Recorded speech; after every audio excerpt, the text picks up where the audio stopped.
ខ្ញុំជាអ្នកនាំសារដែលបានបញ្ជូនមកពីស្ថានសួគ៌មានព្រះរាជក្រឹត្យមួយនៅទីនេះបញ្ជូនស្ដេចស្វារបស់អ្នកទៅស្ថានសួគ៌ប្រញាប់ឡើងហើយចូលទៅរាយការណ៍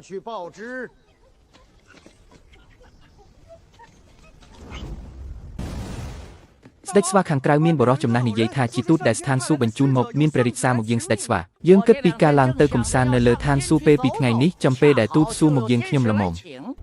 ខ្ញុំគឺជាទេវតាថៃប៉ៃគីមស៊ីងនៃទីខាងលិចខ្ញុំមកនេះគឺនាំយកព្រះរាជសារសម្រុះសម្រួលរបស់ព្រះចៅអធិរាជចុះមកឋានកណ្ដាលដើម្បីយ៉ាងស្ដេចស្វាឡើងទៅឋានសួគ៌ចូលរួមពិធីបុណ្យចម្រើនព្រះជន្មរបស់ពួកទេវតាអោព្រះគុណលោកតាទេវតាដែលបានយាងមកកូនចៅទាំងឡាយរៀបចំពិធីជប់លៀងដើម្បីទទួលស្វាគមន៍លោកតាដោយសារមានព្រះរាជសារជាប់នឹងខ្លួនខ្ញុំមិនហ៊ាននៅយូរឡើយ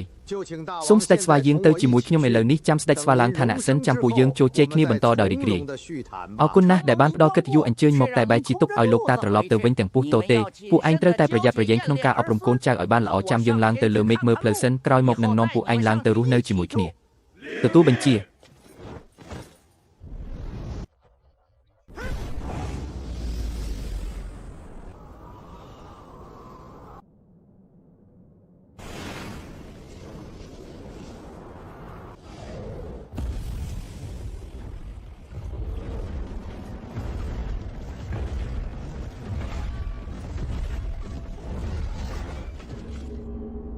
លោកតាថៃប៉ៃម្នាក់នឹងពិតជាពូកែបោកប្រាស់មែនណាស់បើអញ្ជើញខ្ញុំមកហើយហេតុអីបានជាឲ្យមនុស្សកាន់កំបិតកាន់លំពេងមកបិទផ្លូវទ្វារធំអីចឹង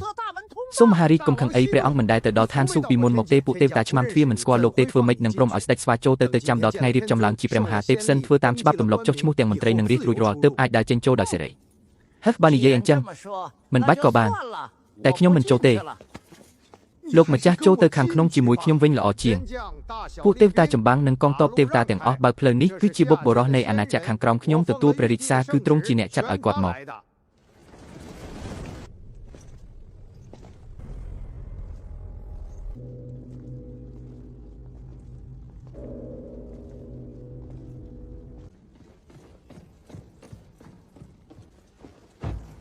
តម្រូវតាមរាជបញ្ជាពេលនេះបាននាំខ្លួនសត្វស្វាបិសាចនោះមកដល់ហើយ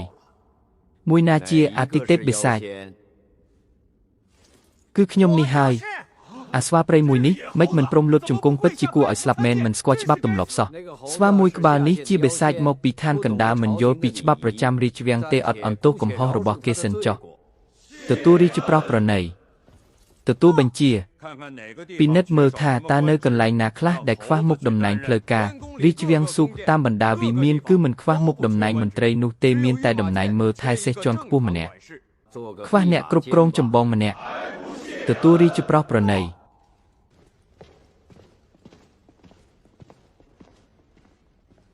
យកបញ្ជីឈ្មោះសេះសួគ៌មកទីនេះខ្ញុំចង់ត្រួតពិនិត្យរាប់ចំនួន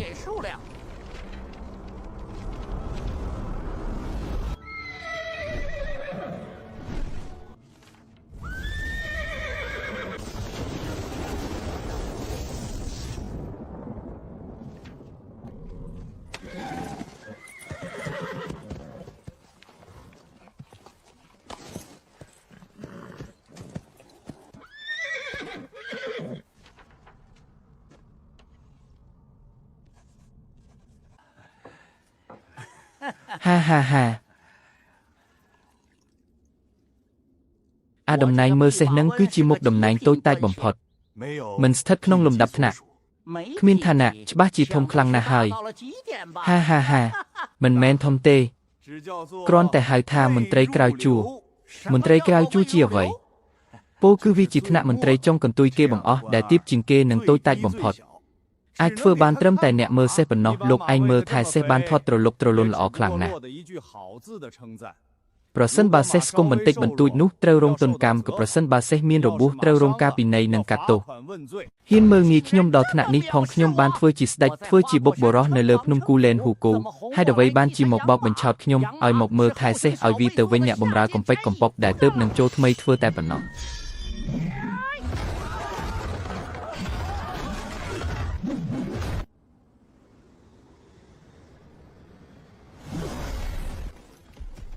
មន្ត្រីស៊ុបផ្លូវការពួកយើងគ្មានសិទ្ធិទៅបង្គាប់បញ្ជាឡើយគឺមិនអាចបង្ខំឃាត់ឃាំងបានឡើយចាត់ទុកថាអញដឹងខុសត្រូវមិនបាច់ឲ្យខ្ញុំហត់នឿយនាំតែហត់ទេ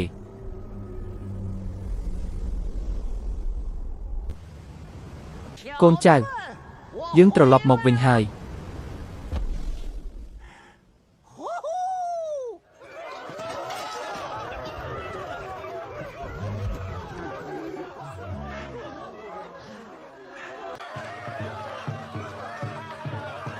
អបអសាតូស្ដេចស្វាទៅឋានសួគ៌អស់រយៈពេលជាង10ឆ្នាំច្បាស់ជាត្រឡប់មកវិញទាំងមានកិត្តិយសខ្ពង់ខ្ពស់ហើយមែនទេខ្ញុំទើបតែទៅបានតែជាងកន្លះខែប៉ុណ្ណោះធ្វើអីមានដល់ទៅជាង10ឆ្នាំមួយថ្ងៃនៅស្ថានសួគ៌ស្មើនឹងមួយឆ្នាំនៅលើផែនដីស្ដេចស្វាតើលោកឡើងទៅធ្វើជាមន្ត្រីធំប៉ុណ្ណាដែរមកហើយគឺគ្រាន់តែជាតំណែងមើលថែសេះដ៏ថោកទាបសោះខ្ញុំមិនព្រមទទួលតំណែងនឹងក៏រត់ត្រឡប់មកវិញបាត់ទៅត្រឡប់មកវិញល្អហើយស្ដេចស្វាគង់នៅទីនេះធ្វើជាស្ដេចដ៏មានអំណាចមានក្តីសុខជាងឆ្ងាយណាស់ព្រមទៅធ្វើជាអ្នកខ្វៀលសេះឲ្យគេយ៉ាងម៉េចនឹងកើតប្រញាប់យកស្រាមកឲ្យលោកម្ចាស់ក្រេបដោះស្រាយកង្វល់ភ្លាមទៅខាងក្រៅទ្វារមានស្ដេចខ្មោចមួយអង្គសុំចូលជួបហៅចូលមកឮថាស្ដេចស្វាកំពុងតែប្រកាសទទួលស្វាគមន៍អ្នកមានទេពកោសល្យស្ដេចស្វាត្រឡប់មកវិញទាំងមានកិត្តិយសខ្ពង់ខ្ពស់បាននាំយកអាវផាយពណ៌លឿងមកថ្វាយលោកម្ចាស់ដើម្បីអបអរសាទរខ្ញុំស្ម័គ្រចិត្តដូចជាឆ្កែជាសេះយើងតែងតាំងឯងឲ្យធ្វើជាមេតបហាស្ដេចស្វាមិននឹងអាចទៅមើលសេះឲ្យគេកើតទៅស្ដេចស្វាស្មើនឹងមេឃតែម្ដងទៅវាចប់រឿង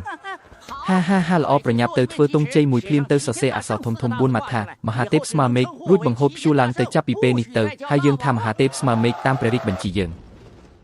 ក្រាបទូលអ្នកដែលទើបតែតែងតាំងសុនអ៊ូខុងព្រោះតែខឹងថាតំណែងនោះតូចទាបពេកម្សិលមិញបានលួចរត់ចុះពីវាំងស៊ូក៏ទៅបាត់ហើយ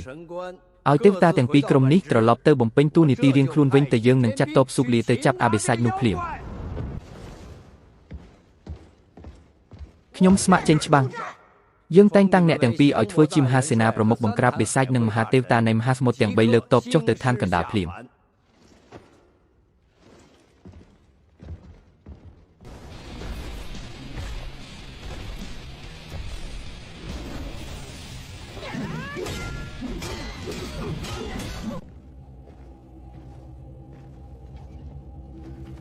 ឯងធ្វើជាមេតបមុខឯងការពារនិងទប់ទល់ពីខាងក្រោយឯងជំរុញទាហានស្ថានសួគ៌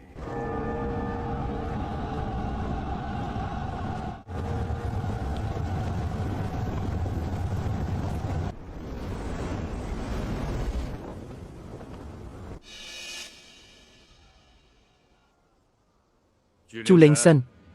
ឯងទៅសាកសមត្ថភាពអបិសាចស្វានោះមើលទទួលបញ្ជា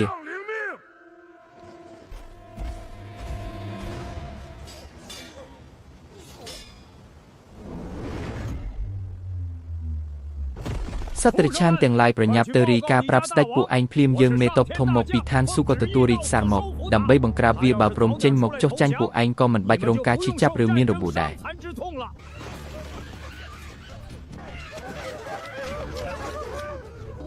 ជួបបញ្ហាហើយមានរឿងអីមានមេតបសុគណាទេមកបួលលោកម្ចាស់វីគ្នានៅខាងក្រៅទ្វារឲ្យប្រញាប់ចេញទៅចុះចាញ់ដើម្បីរក្សាជីវិតពួកយើង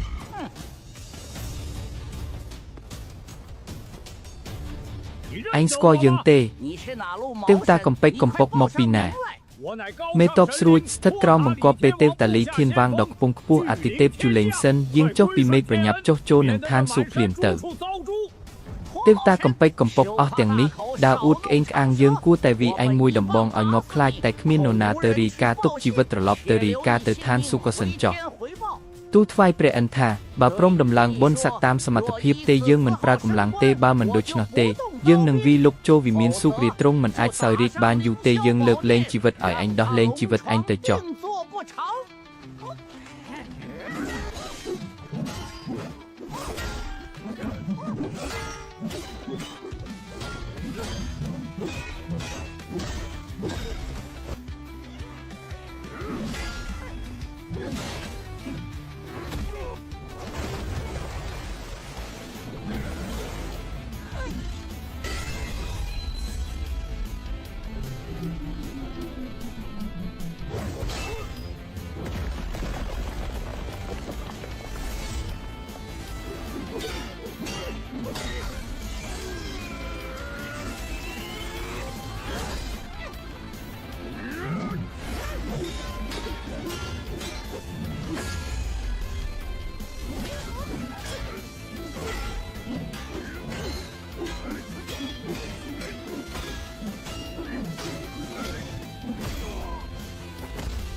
យើងលើកលែងជីវិតឲ្យអញប្រញាប់ទៅរាយការណ៍